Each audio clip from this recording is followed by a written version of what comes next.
Hello, ഇത് ഞാൻ ഉണ്ടാക്കാൻ പോകുന്നത് നൈറ്റ് കഴിക്കാനായിട്ട് ഡിന്നർ റെസിപ്പിയാണ്.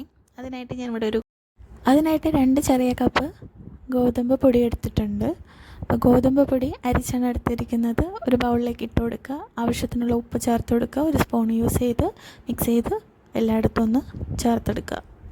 അപ്പോൾ രാത്രി എല്ലായ്പ്പോഴും ഞാൻ ഇങ്ങനെയൊന്നുമല്ല കഴിക്കുന്നത്. എനിക്ക് രാത്രി ചോറ് തന്നെ വേണം, എങ്കിലേ വയറിന് ഇച്ചിരി സമാധാനം കിട്ടത്തുള്ളൂ.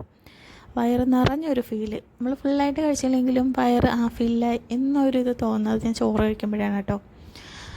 പിന്നെ ഇടയ്ക്കിടയ്ക്ക് ഇതുപോലെയുള്ളതൊക്കെ കഴിക്കാൻ ഒരു കൊതി കൊണ്ട് ഞാൻ രാത്രി അങ്ങനെ ചെയ്ത് കഴിക്കാറുണ്ട്. അപ്പോൾ ഇതിലേക്ക് നോർമൽ വെള്ളമാണ് ഞാൻ ഒഴിച്ചു കൊടുക്കുന്നത്. ഇളം ചൂടുവെള്ളം ഒഴിച്ചു കൊടുത്താലും മതിയാകും. അപ്പോൾ മാവ് നല്ല ലൂസായിട്ട് വേണം, അപ്പോൾ അതനുസരിച്ച് വെള്ളം മിക്സ് ചെയ്ത് കൊടുക്കുക. അപ്പോൾ കുറച്ചായിട്ട് വെള്ളം ക്വാണ്ടിറ്റി ഒഴിച്ചു കൊടുത്തിട്ട് ഇതുപോലെ ഒന്ന് മിക്സ് ചെയ്തെടുക്കുക. എന്നിട്ട് നന്നായിട്ടൊന്ന് ബീറ്റ് ചെയ്യണം. കാരണം എന്താണെന്ന് വെച്ചാൽ ഇതിൽ ചെറിയ കട്ടകൾ, മാവ് ഇങ്ങനെ കുഴഞ്ഞ് വരുമ്പം കട്ടകൾ വരാൻ ചാൻസ് ഉണ്ട്. അപ്പോൾ അതുകൊണ്ട് നന്നായിട്ടൊന്ന് ബീറ്റ് ചെയ്ത് കൊടുക്കുക. അപ്പോൾ നമുക്ക് കറക്റ്റ് ഒരു പരുവത്തിന് കിട്ടും.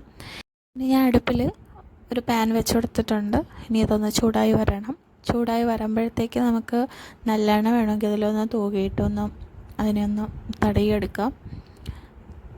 അപ്പോൾ ഇനി അതിലേക്ക് ഒരു സ്പൂൺ ഉപയോഗിച്ച് നമ്മൾ മിക്സ് ചെയ്ത് വെച്ചിരിക്കുന്ന മാവ് ഒന്ന് പരത്തി കൊടുക്കാം.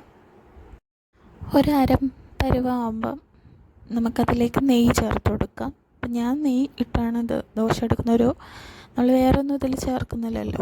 അപ്പം നെയ്യ് ഇച്ചിരി ഒന്ന് തൂക്കി കൊടുത്തിട്ട് അതിനൊന്ന് വീണ്ടും തിരിച്ചിട്ട് കൊടുക്കാം.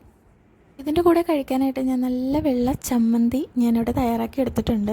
അപ്പം ഈ ഗോതമ്പ് ദോശയുടെ കൂടെ കഴിക്കാനായിട്ട് വെള്ള ചമ്മന്തിയാണ്.